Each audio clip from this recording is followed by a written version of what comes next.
Thanks for tuning in to Talking Point. I'm your host, Neeraj Shah. We've been hearing about a clamor for reforms ever since any government comes and takes power, and it was no different with this one as well, all through the first term or the second term. But it's very rare that I read a note from people who look at markets and economy very closely and say that, hey, the reforms are now done. The bucket list or the bucket for the government to do additional big ticket reforms is practically empty. And now we have to wait for the impact that these reforms would have on multiple things, including growth and inflation. Our guest, Aditya Narain, in a note written on October 12th, has kind of argued for this point. Let's get him in on this conversation on Talking Point today to talk about his thought on that. Plus, what does all of this mean for asset prices and equity markets? Aditya, so good having you. Thanks much for joining in. Hope all is safe. Oh, all good, all good. Thanks for having me over. No, the pleasure is ours. We had a lovely conversation the last time on multiple things, including in that large strategy note that you guys wrote about information technology, as I remember, and it turned out very well. So would love to talk about all of that and more. But first, Aditya, just a very quick basic question on how are you reading the market sentiment right now, considering we're a few days away from the big US elections, and the conversation now seems to be suggesting, or the bites seem to be suggesting, that maybe a stimulus is pushed down to after elections. Does it have the potential to create near-term upheaval causing volatility? So I don't know if it has the potential to cause an upheaval. We've hardly had upheavals once, the initial dust has settled or something has been, anticipated as much as it has been in recent times. So I don't know if there is the risk of an upheaval, but I think the fact that there's been a lot of bullishness, a lot of the data has been very good, and that some of it is now tending to peter out, whether it is the extent of the stimulus, whether it is some of the end demand data, or whether it is the reality that fiscal deficits are out of hand, just as valuations seem to be much higher than they typically tended to be. So I think you're going to end up having a situation where there will be some slight risks to the market in terms of one-offs and event-based. But I think the fact that the market could drift down over the rest of the year, I think, is a reasonable possibility. Other part of my question, Aditya, and you would probably be a very good person to answer this. At least to my understanding, when the virus was front and center in the US and Europe, it hit flows very hard back in March and April, right? Now, it seems that a wave 2 is front and center in Europe at least, and in US 2 cases are spiraling. What are your large clients telling you about flows into India? Because while they've looked okay, are large clients of Edelweiss kind of stepping back for putting in more money? So I think one of the things that does tend to happen is that flows tend to chase a little bit of performance, right? So I think one of the reasons why you had accelerated flows was not just the fact that there was more money in the system, but that India had started doing well, right? So I think that is one thing that one must keep in mind, that flows tend to be followers after the initial moves have been made. So I think that's one bit. I think the second bit that is important is that even if there is a staggering or a fall off in terms of economic activity, the reality is that the need to keep these economies up is high. So while there can be disappointments in terms of new inflows or new stimulus not happening, the risk that it is pulled off, I think that is very, very modest at this point in time. And if anything, whichever US government comes in, either the current package will go through or a more aggressive one will come through in the event that it is the Democrats. So I think in that context, I think the risk of flows being pulled out sharply, I think those are very minimal. I think the risks that people have extrapolated sustained flows, that might play through a little bit. And as I said, I think you could see some tapering off that happens in terms of markets over the rest of this year. I think what you need to keep in mind is that I think the big delta is not necessarily so much in terms of flows, but it is in more likelihood, it is in terms of economic data points that come through, either which disappoint, which I think there is a reasonable risk of, right? Or if in the event that they actually tend to surprise. So I think the money is there in the system. It will not necessarily move very materially in absolute terms. But I think how demand plays out in economies, I think that is what could be more sensitive than has been the case so far. Okay, just one more one more plug as well, and then and a question to that, and then of course we'll get to the note, Aditya. So the editorial team at Bloomberg Quint has just started off a small live blog wherein we're talking about our assessment of what the results say about the economy, and all of us have our own interpretations about what the quarterly results purely and the commentary is telling us about the economic factors. What is your analysis out there? What is your reading about whether, I mean, IT is separate, but the economy linked sectors and their performances, do they give you any indications about what could happen to the economy going ahead? So I think a couple of things. One, that clearly things are nowhere as close to as bad as people thought they would be at one point in time, right? So I think that clearly establishes itself. I think the other is that there has been a progressive improvement. August has been better than July, September has been better than August, and by all accounts, October has started off being better than September, right? I think the third thing is that that a lot of the data that you're seeing, right? Not all of it, but a lot of it is at the end of the day production side data. What is being filled into inventory pipelines? What is being pushed out into dealerships, right? And basis that, you've had management commentaries also which have tended to be more positive than you would have tended to expect, right? But it does not fully necessarily correlate with end demand, right? And that's in part because you have a festive season where people will in the normal course fill up inventory pipelines. So I think the reality is, while stuff has looked better, it is no doubt well ahead of our expectations, right? And managements are talking more positively. The reality is that the dust will settle over the next couple of months, where you see how much has been manufactured and how much has effectively been bought, right? If those two match, you're on pretty comfortable territory. The risk is that those might not effectively match, right? And I think the fourth point from a real economy perspective is that clearly the sense that you're getting is that it is continuing to get to be a narrower and narrower economy, right? That there is market share gain that is substantial for the biggest boys or the best boys, right? And so it can be misleading to suggest that the entire economy is working as well or rebounding as quickly as some of the biggest and best companies are doing, right? And I think so there are two elements to it. Do you get stocks to play because they're doing very well? Potentially, yes. Is the economy in its breadth expanding in the same manner? Possibly no, right? So I think these are the key elements that the results tell you so far, but otherwise generally the numbers have been good. I think the reality also is that you've had a lot of good numbers that have come in and stocks have sold into them, right? And to some extent that is suggesting that, one, of course, prices have been potentially a little elevated. Potentially, the stock response has been much stronger than necessarily what the underlying is. So I think there's a leveling off that is happening at this point in time. But I think at aggregate, it's clearly better than what one would have expected.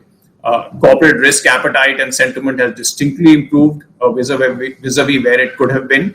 And now the proof lies in the eating, and you just got to see how much people eat, buy, consume over this festive season.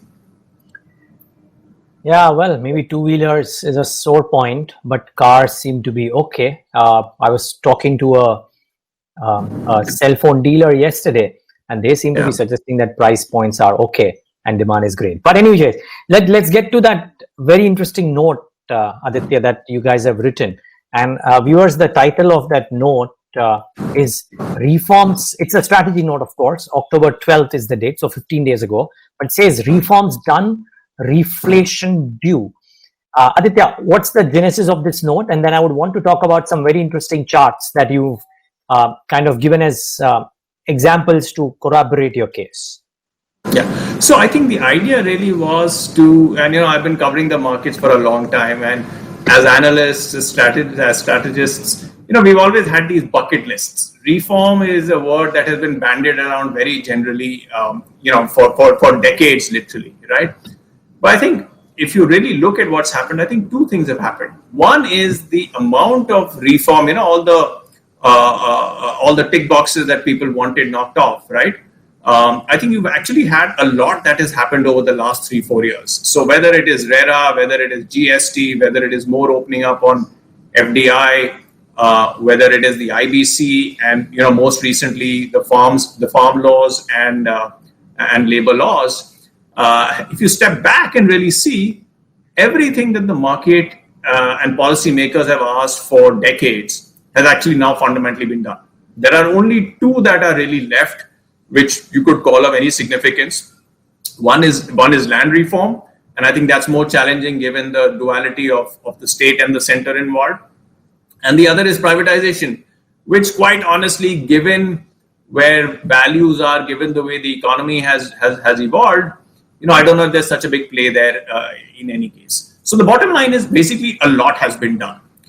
But the flip side is that I think, a lot of people in the market, including people like me and commentators, you also tended to believe that reforms were a kind of a magic wand, right? And that the response that you would get from the economy would be fairly quick, fairly broad-based, and fairly growth stimulating. But if you step back and see, I think every major reform that has happened, right, whether it is the IBC, whether it is GST, whether it is RERA, the economic response in that space itself so far, and that could be 3 years long, that could be a year long, that could be 6 months long.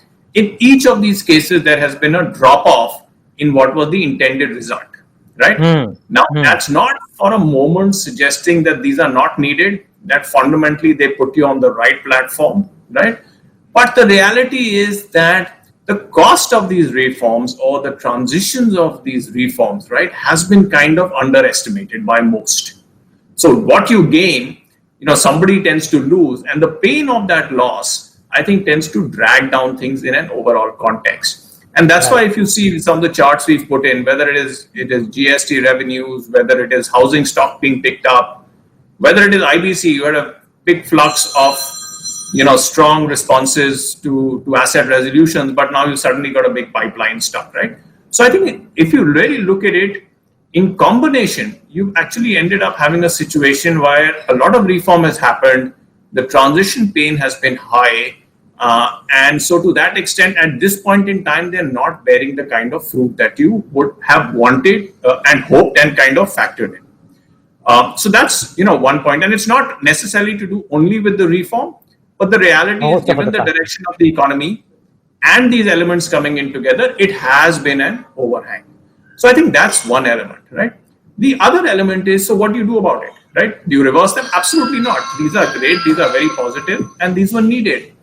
I think the reality is that you need these reforms. One, to some extent, they're matured. GST has settled down. The IBC is working. RERA has got established. So all these things, have kind of entrenched themselves. But what you need for them to really play through in a meaningful manner is a general amount of economic momentum, right? And inflation of the economy. And the moment that starts happening, you'll see the benefits of these start to kick through very dramatically. So let's take the case of, say, RERA, right? RERA happened about 2-3 years ago. You've seen housing stock not being sold, housing sales being weak. But if you look at, say, some of the sales you've seen over the last 3 to 4 months, right? And they've been quite impressive, right? The reason that has happened is the fact that you've got the RERA Act in place. People can sit at home and over the internet be comfortable about buying houses, right? Without actually going to the site or only going once, simply because of the protection you have now, which you didn't have previously, right? So I think that the reality is that what you require is a strongish economy, a rebounding economy, right? And a strong market for the benefits of all of this to actually flow through. So, but for that, you need to inflate the economy, because if you don't, right, the lower the economy goes, the harder it gets to leverage on these reforms, right? And then, see, with every reform, there will be a natural set of people who will lose a certain amount of pain that has to be taken. The ability to absorb that pain keeps getting diminished as the economy is weaker. Okay, so let me try and simplify this from an equity watcher's perspective, right? That let's assume that there is two sets of participants, and there are, I mean, I don't need to assume really, but one who can kind of in a way which is more spread out, try and look at the long-term impact of the reform and try and stagger out the buying into those spaces with the hope that maybe in 3 years' time, 5 years' time, 6 years' time, the gains will be made and they could be enormous, albeit with a bit of a lag. But two, as you said, that in certain reforms, there could be immediate beneficiaries and immediate losers. Now, RERA was done 3 years ago. You're seeing some benefits right now, according to you, and I agree. What about the things that have been done now recently, and what's the potency of those that you think? Because I think Pranab Sen, for example, said that the agri reforms are akin to the 1991 moment. That's a big statement, right? And a lot of people are raving about the labor reforms too. How have you viewed into those two? What's the potency of them? And are there beneficiaries within the listed universe that you guys believe will gain, either in the short term or in the long term? So again, I think they're important reforms, right? I just think that the response to these will actually tend to be more spread and more expanded, right? And the timeframes will be longer than for the other ones which have been more regulatory per se, right? Okay. The others are also have a huge element of market practices and businesses tending to evolve and scale being developed. Unlike RERA, where it comes in immediately, or GST, where there's a framework that's changed, or the IBC. So I think the gains can be extensive, but I think the gains will be fought over a longer period of time, and you will keep inching up on them rather than it being dramatic in an immediate sense. So I'd say these reforms are going to be actually longer in terms of their gains for the economy, rather than the bulk of the ones that you've seen so far. So they'll be spread out a little longer. I think in terms of your specific point, in terms of specific companies that will gain, actually so there will potentially be gains, particularly on supply chains for food, for food, and the agri side in particular. But I suspect these gains are more for the average farmer, for the smaller business, rather than necessarily something that will directly find itself into the stock market with big companies or specific companies to play with. So I think it does not have as much of a bearing directly to the stock market as do some of the other reforms that have tended to happen. But the impact could be more broad-based. It impacts a much larger set, right? And, a lot of the other reforms have been, more concentrated in large businesses and small businesses, whereas these tend to impact much smaller businesses and, most importantly, a lot of farmers. So the benefits are going to be more indirect than necessarily direct for the stock market, I would say. Okay, and which is fine. I mean, at times those could be very important from a market's perspective too. The other bit is just this very interesting bit wherein you guys have laid out how India has lagged the world in fiscal response. And a lot of proponents of that move argue that one, that we didn't have the balance sheet, and two, maybe when the economy was shut, we didn't need to overstimulate because otherwise it could have been, counterproductive. What's your guess? What's your not guess really, but what's your assessment right now of how we've traversed thus far? And is there something immediately that needs to be done, Aditya? Which, I mean, again, I'm asking this question more from an equity watcher's perspective. Yeah, no, absolutely.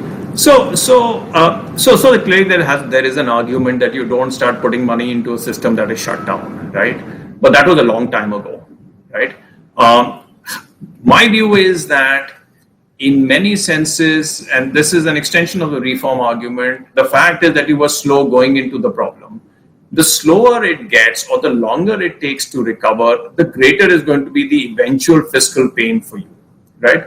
So just as there is a feel good in the system at this point in time because Diwali demand seems to be good, or autos seem to be selling, or corporate numbers and corporate commentary is better, if you actually have a little bit more money going into the system, which broadens this, which gives you stuff to be more excited about, the economic response and the tax response, therefore, will tend to be quicker and will actually limit the fiscal challenge that you have over the medium term, right? That's the entire point, that the lower you go, the harder it is to come out, or the slower it is to come out. And I think that's the risk that we are actually tending to run. Do remember, we've been reasonable beneficiaries of a lot of stimulus that has happened globally. I mean, you've seen exports become positive in September, which is a phenomenal element. You've seen a lot of capital come in, but we've been just indirect beneficiaries of a lot of money that's been created globally and a certain amount of demand that has been created globally. But the reality is most of those other economies have bounced better. Their growth destruction has tended to be lower. And we can't depend just on that. We will need to take that chance to stimulate the broader economy in India more dramatically so that the medium-term pain on the fiscal is actually less, right?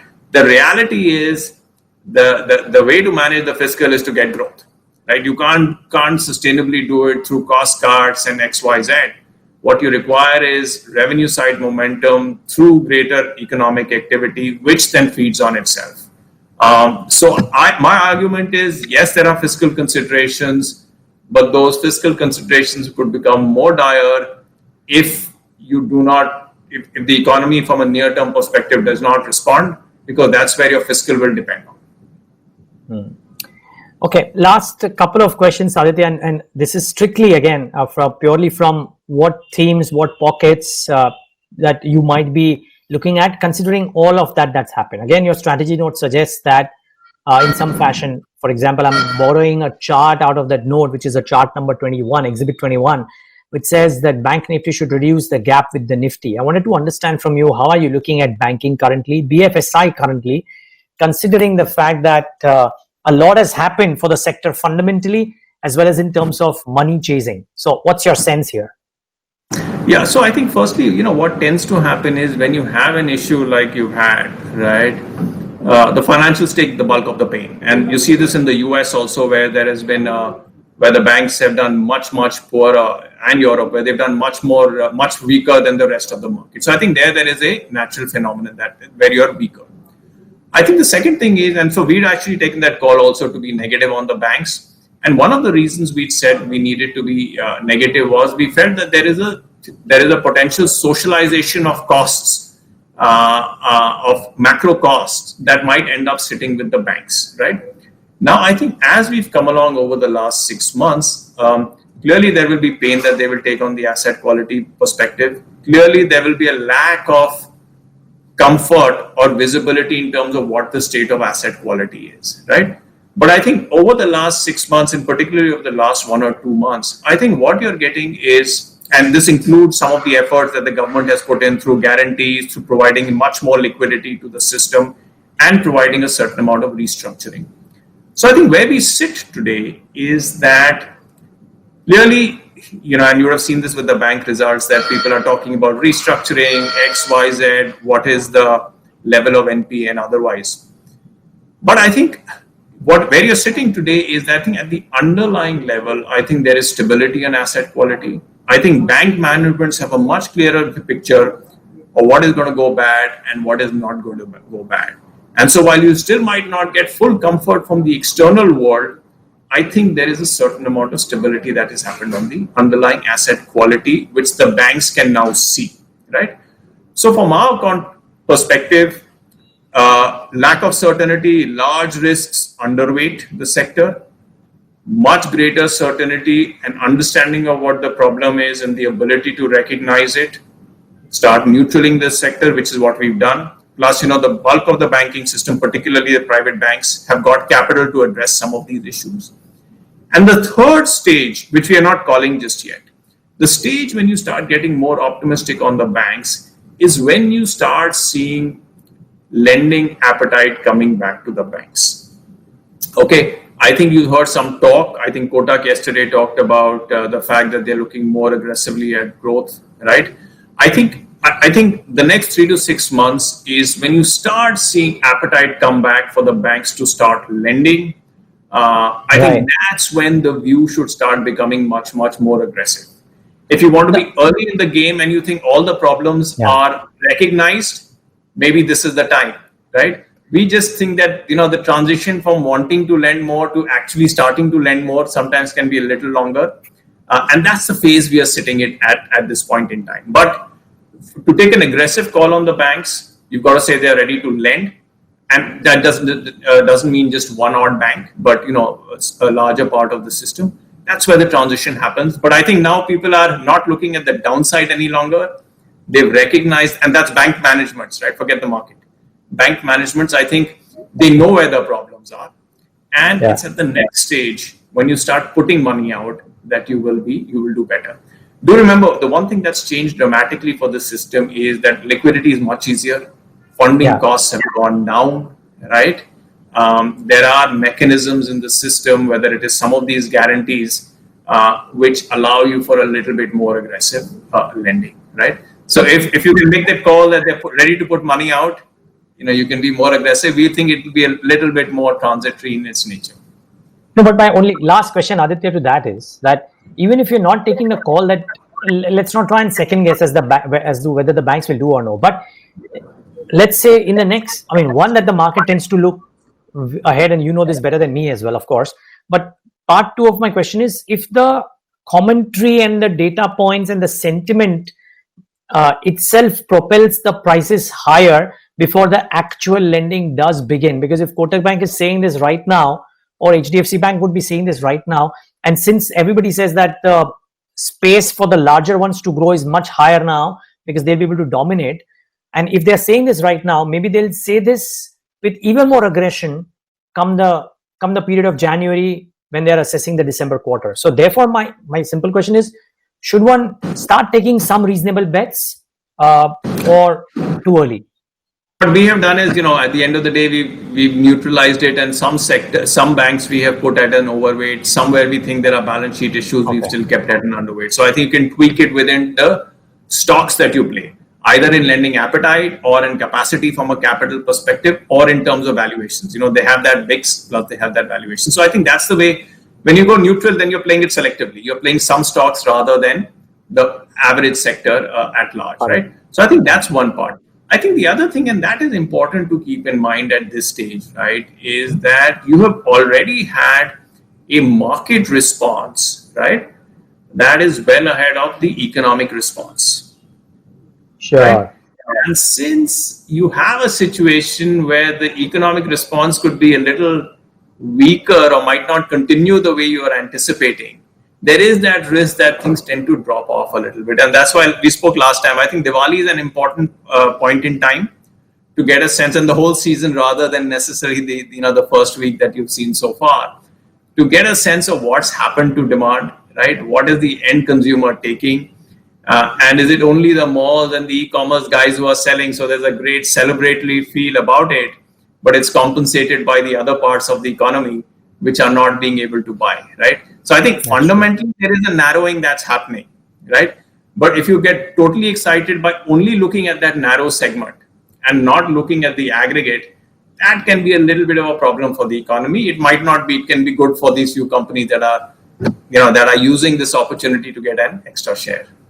Okay, very quick last question. Do valuations worry you at all? Because you did mention right now, right, that the market response has been ahead of the economic response. Yeah, so I think valuations are on the higher side, right? Quite clearly in a historical context, but the money in the system is also quite honestly on the higher side, right? Interest rates are on the lower side. So to some extent, I don't think I say, oh, this is just too expensive, and I effectively sell it off. No, I don't think that is the kind of issue.